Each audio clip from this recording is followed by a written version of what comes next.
Masayang umaga po sa ating lahat. Ako po si retired Colonel Elsa Miranda ng Public Order and Safety Office.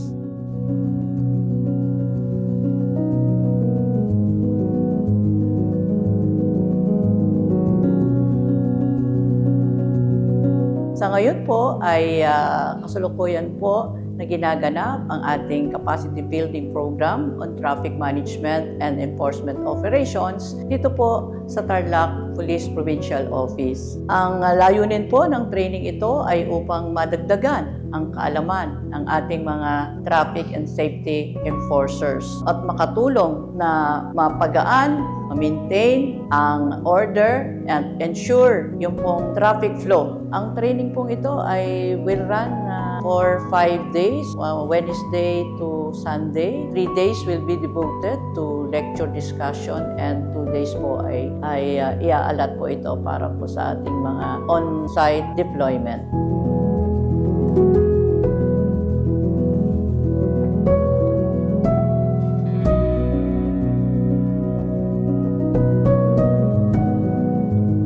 Nagpapasalamat po ang POSO sa ating City Mayor, Susan Eya, sa kanya pong initiative para po maisakatuparan ang training na ito para po sa ating mga enforcers. Gayon din po, nagpapasalamat din po ako sa iba pang mga department heads na mga tumulong po para po maisakatuparan ang pagsasanay na ito. Para naman po sa ating mga resource speakers, napakalaki po ng kanilang ambag para po dito kay Sir Pagulayan, kay Sir Bayangos, at sa mga kanilang training staff. Maraming salamat po.